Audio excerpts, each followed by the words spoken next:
আসলে আমার বক্তব্যের হায়াত ছিল 20 মিনিট। এখন এটা কমে এসেছে 8 মিনিটে। আমাকে যখন এখানকার অর্গানাইজার বললেন যে বিশ্ব ব্যাংকের কান্ট্রি ডাইরেক্টর একটু বলতে চান, আমি বললাম ওয়েলকাম। বললেন যে সময় বেশি নেবেন না, আমি বললাম বেশি নিলেও সমস্যা হবে না, আমি 2 মিনিটে বলতে পারবো। আমাদের আজকের টপিকটা হচ্ছে অর্থনীতিতে ন্যায্যতা। আমি ন্যায্যতার জায়গায় প্রথমেই অ্যাড্রেস করব যে এদেশের অর্থনীতিতে গরিব ধনী সকলেই কন্ট্রিবিউট করে যাচ্ছেন। আমাদের টোটাল ডেভেলপমেন্ট দুইটা মোটা খাত থেকে আসে। একটা বিভিন্ন পর্যায়ের ট্যাক্স, আর একটা হচ্ছে বিদেশ থেকে আনা ঋণ সহায়তা। ট্যাক্স একজন ভিক্ষুকও পে করে, আবার একজন বিশাল শিল্পপতিও পে করেন। শিল্পপতিরা কিভাবে ট্যাক্স পেয়ার এটা আমার বলার দরকার নাই, কিন্তু ভিক্ষুক কিভাবে ট্যাক্স পেয়ার। সারাদিন 10, 20, 100 টাকা করে যেটা পায়, সন্ধ্যাবেলা তারও পেটের তাগিদ দেশের দোকানে যায়। সে যখন কোনো পণ্য কিনতে যায় তখন আপনার মতো আমার মতো তাকেও কিন্তু ব্যাট দিতে। তো he or she is paying tax. আবার ছোট যে বাচ্চাটা আজকে জন্ম নিয়েছে, মা বাবা আত্মীয় স্বজন তার জন্য যদি কিছু কিনতে যায়, ওখানেও কিন্তু ট্যাক্স পে করতে হয়। নিউবর্ন বেবিটাও কিন্তু ট্যাক্স পেয়ার। বিদেশ থেকে যে ঋণ ইন্ডাকশন করা হয়, আজকে জন্ম নেওয়া শিশু আর 80 বছরের বৃদ্ধ সকলের উপর সমানভাবে এটা ডিস্ট্রিবিউট হয়। যেহেতু দায়িত্ব তারা নিচ্ছে সমাজের সকলে, কাজেই অর্থনীতিটা অবশ্যই ন্যায্যতার উপরে প্রতিষ্ঠিত হতে হবে। তা না হলে এই ক্ষেত্রে অবিচার হবে। এই অবিচারটা আমাদের সমাজে চলছে। এটা যে চলছে এই ব্যাপারে কারো কোনো দ্বিমত নাই, কেউ এটা অস্বীকার করতে পারবো না। এখন এটা বন্ধ হবে কিভাবে? বাংলাদেশের ছোট্ট একটা জমিন, কিন্তু on and around 180 million of people. এত ছোট জায়গায় এত বেশি মানুষের বাস দুনিয়ার আর কোথাও নেই। তাহলে মানুষ কি আমাদের জন্য কোনো বোঝা? অবশ্যই। আমরা জনসংখ্যাকে জনসম্পদে পরিণত করতে পারি, জনশক্তিতে পরিণত করতে পারি, যদি আমাদের সেই প্ল্যান থাকে। আর প্ল্যান যদি না থাকে তাহলে 18 কোটির জায়গায় 18 লক্ষ হলেও আমরা সমাজকে সাজাতে পারবো না। এখন এই 18 কোটি মানুষ জনসম্পদে পরিণত হবে কিভাবে? 25% মানুষ জনসম্পদে পরিণত হওয়ার প্রাথমিক সুবিধা থেকে বঞ্চিত হয়ে ড্রপ আউট হয়ে যায়।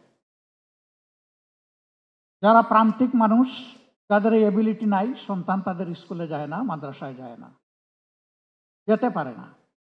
গেলেও 2-1 ক্লাস পরে তারপরে জীবিকার তাগিদে কোথাও লেগে যায় ছোট মানুষটা কাজে, মা বাপকে সাহায্য করার জন্য। তার মেধা এখানেই শেষ। অথচ তাদের মধ্যে হয়তোবা আগামী দিনের বড় কোনো অর্থনীতিবিদ লুকিয়ে আছেন, বাংলাদেশ ব্যাংকের গভর্নর লুকিয়ে। হয়তো দেশ পরিচালনার দায়িত্ব যে কাঁধে নিবে সেই চিফ এক্সিকিউটিভ এখানে লুকিয়ে আছে, কিন্তু সে তো ড্রপ আউট হয়ে যাচ্ছে। তাকে অ্যাড্রেস করবে কে? এই দায়িত্ব হচ্ছে সমাজ এবং সরকারের, উভয়ের জয়েন্ট রেসপন্সিবিলিটি। কিন্তু না, এটা তো হচ্ছে না। বলে হচ্ছেটা কি? অর্থনীতি আপনি নিয়ে আগাবেন কিভাবে? এই অর্থনীতিতে যেমন বিভিন্ন সরকারি মারপ্যাচ আছে, লাল ফিতার দৌরাত্ম্য আছে, ঠিক তেমনি ভাবে সেখানে অনেক দুর্বৃত্তপনাও আছে।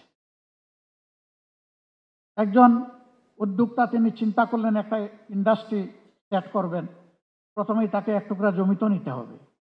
যেই তিনি জমি কিনতে গেছেন, হাজারো প্রবলেম তাকে ঘিরে ধরছে। যে জমিটা তিনি 1 মাসের মধ্যে সবকিছু সাফসফা করতে চান, 1 বছরও তিনি ক্লিন করে আসতে পারছেন না।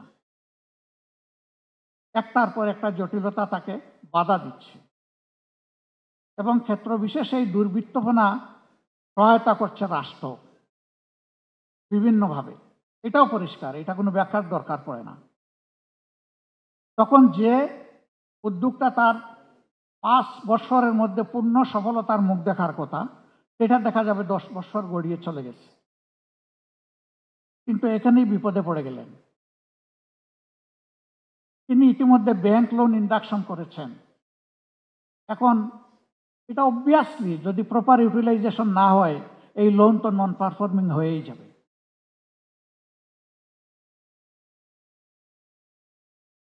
সমাজের পক্ষ থেকে সাদা, করাপশন, দুর্নীতি ব্যবসায়ীদেরকে এমনভাবে নিরুৎসাহিত করে যে নিজ দেশে সামর্থ্য থাকা সত্ত্বেও এখন আর কোনো ব্যবসার উদ্যোগ নেওয়ার চিন্তা করেন না অনেকে।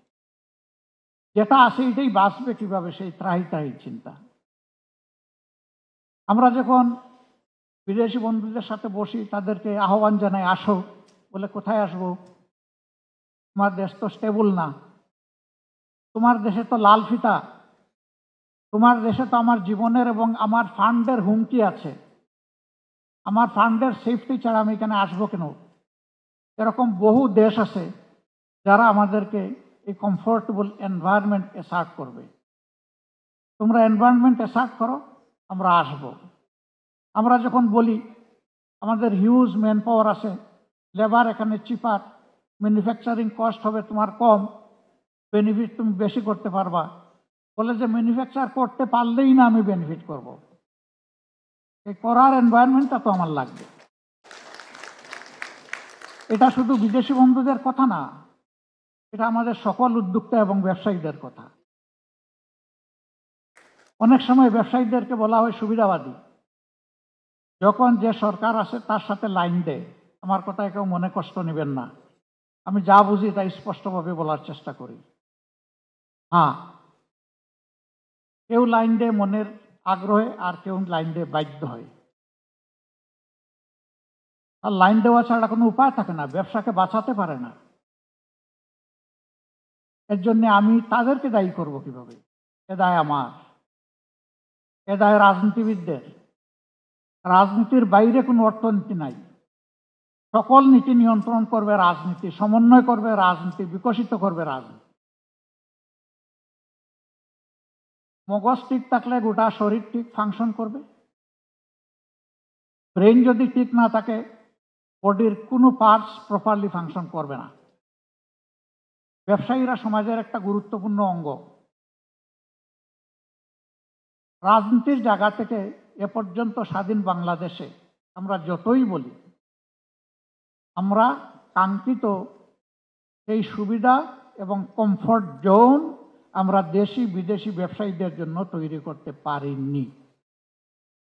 এটাই সত্য। এখন যা পারলাম না তা কি হবে না? কাউকে কাউকে তো আগায় আসতে হবে। হ্যাঁ, এই কাজটা করা দরকার, কিন্তু question who will bell the cat? বিড়ালের গলার এই ঘন্টাটা বাঁধবেটাকে? আমি বাঁধবো, আপনি বাঁধবেন। শপথ নেন। আগে যেটা হয় নাই, এখন এটা হতে হবে। সারা দুনিয়া পারলে আমিও পারবো, আপনিও পারবেন। আমাদের মেধাগুলা দুনিয়ার বিভিন্ন জায়গায় গিয়ে ওয়ান্ডারফুল কন্ট্রিবিউশন রাখতেছে। এই দেশে জন্ম নেওয়া শিশু অন্য দেশে তারা এক একজন ব্রিলিয়েন্ট চ্যাপ হিসাবে নিজেকে মেলে ধরেছে। আমার দেশে পারে না কেন? আমার দেশে পারে না, আমরা সেই পরিবেশটা তাদেরকে দিতে পারি নাই। এই জন্য আমাদের ব্রেনগুলোও ড্রেন হয়ে চলে যাচ্ছে অন্যত্র। এমনকি পাবলিক বিশ্ববিদ্যালয়, টেকনোলজিক্যাল ইনস্টিটিউট অ্যান্ড ইউনিভার্সিটি, এখানে যারা লেখাপড়া করেন তারা তো মেধার দিক থেকে একটা জায়গায়, তারাও হাইয়ার স্টাডির জন্য বিদেশ যান, কিন্তু ফিরে আসতে চান না। অনেককে যখন জিজ্ঞেস করি এদেশের ধূলিকণার সাথে তোমার সম্পর্ক, ভাই তুমি দেশকে ভুলে গেলা কেন? ওই যে দেশ তো আমাকে চায় না, আমাকে দেশ চাইলে আমি প্রস্তুত। আমরা বলি আমরা তো চাই, শুধু ফিনান্সিয়াল রিমিটেন্স না, আমরা তো ইন্টেলেকচুয়াল রিমিটেন্সটাও চাই। আসো, বলে হ্যাঁ, একটু সম্মানের জায়গা আমার জন্য তৈরি করে দেন। আমি জানি এই সরকারের সময়েও কিছু ব্রিলিয়েন্ট মানুষ চলে এসেছে বিদেশ। তারা কিন্তু টাকা উপার্জনের সুবিধা নেওয়ার জন্য আসেনি, দেশকে কিছু দেওয়ার জন্য এসেছে। আমরা যদি এই আস্থাটা আমাদের ডায়াসপোরা গোটা দুনিয়ায় যারা আছে, যারা বিভিন্ন ক্ষেত্রে স্কিল সার্ভিস দিয়ে যাচ্ছে, তাদের মনে তৈরি করতে পারি, তারা এই দেশে ফিরে আসবে এবং তারা এই দেশকে গড়ে তোলার ক্ষেত্রে আমাদেরকে ক্ষেত্র বিশেষে নেতৃত্বও দিতে পারবে ইনশাআল্লাহ। আমরা তাদেরকে ইনভাইট করে দেশে নিয়ে আসার পক্ষে। আমি অনেক শিল্পপতির সাথে মাঝে মাঝে বসি, জিজ্ঞেস করি ছেলে কয়জন, মেয়ে কয়জন। দেখা যায় 3 জন হলে 3 জনই বিদেশে, না হয় কমপক্ষে একজনকে অন্তত নিজের জানাজায় শরীক হওয়ার জন্য দেশে রেখেছেন, এরও পারলে বিদেশে পাঠিয়ে দিলে ভালো। কেন? বলে যে আমার সন্তানের নিরাপত্তা কোথায়। একেবারে সঠিক কথা। সমাজে এই নিরাপত্তা দিতে পারে নাই, এই জন্য সে আমার দেশ ছেড়ে চলে যাচ্ছে। আমাদের ফোকাস মাত্র 3টা জায়গায়। আমরা বিশ্বাস করি এই 3 জায়গা ঠিক হলে একটা সমাজ ঠিক। Number 1, education. সার্টিফিকেট প্রোডাকশনের এডুকেশন নয়, প্রফেশনাল এডুকেশন দিতে হবে। প্রত্যেকটি মানুষ হবে এক একটা রিসোর্স পার্সন। একজন কৃষক হলে সেও হবে একজন স্কিল কৃষক। কৃষি হবে আমার ইন্ডাস্ট্রি, প্রত্যেকটা গড় হবে একটা ইন্ডাস্ট্রির হাব, এবং এটা পসিবল। জাপানে বিশাল বিশাল অনেক কমোডিটি আছে, যেটার স্পেয়ার গুলো এক একটা গড়ে তৈরি হয়, এক একটা গড়কে ডিস্ট্রিবিউট করে দেওয়া হয়েছে, ওই গড়টা একটা ইন্ডাস্ট্রি হয়ে।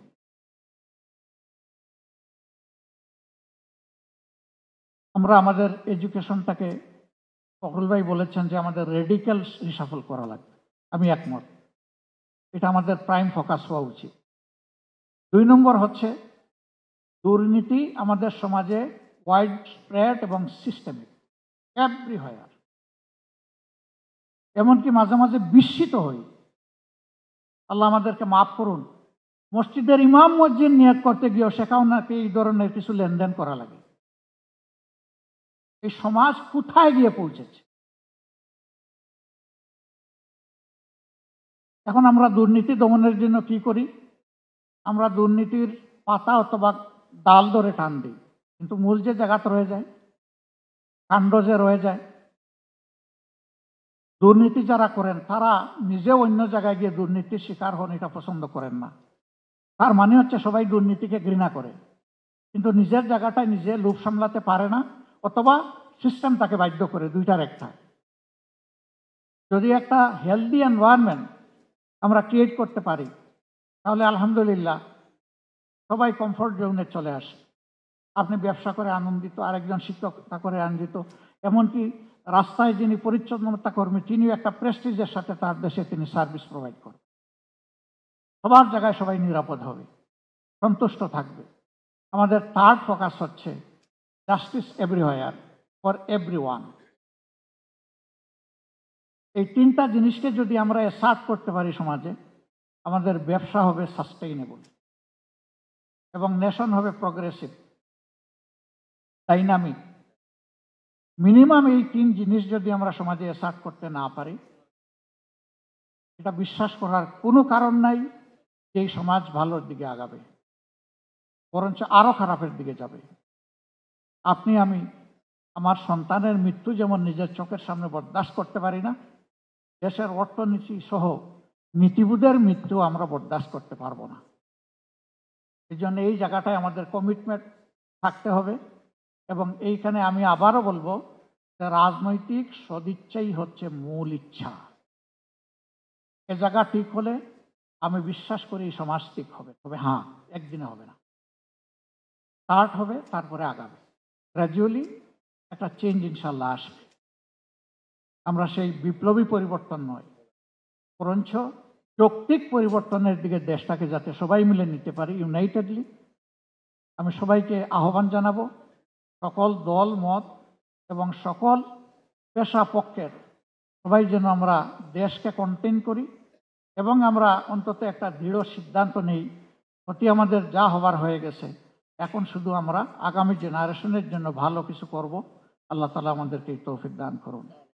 আজকে যারা আমাকে এখানে কথা বলার সুযোগ করে দিলেন, আমি কিছু নোট নিয়ে এসেছিলাম, আমি দুঃখিত, সময়ের কারণে আমি পারলাম না, আমাকে ক্ষমা করবেন। যদি অন্য কোনো পরিসরে কোনোদিন কথা বলার সুযোগ থাকে, ইনশাল্লাহ আপনাদের সামনে হাজির হওয়ার চেষ্টা করব। কার্যত আজকে রাজনীতিবিদদের এখানে আসা অনেকটা জনতার কাঠগড়ে দাঁড়ানোর মতো। জানি না এই কাঠগড়ায় আমরা কিভাবে দাঁড়িয়েছি, কি পারফর্ম করেছি, আজ হিসাবে আপনারা বিচার করবেন। আসসালামু আলাইকুম।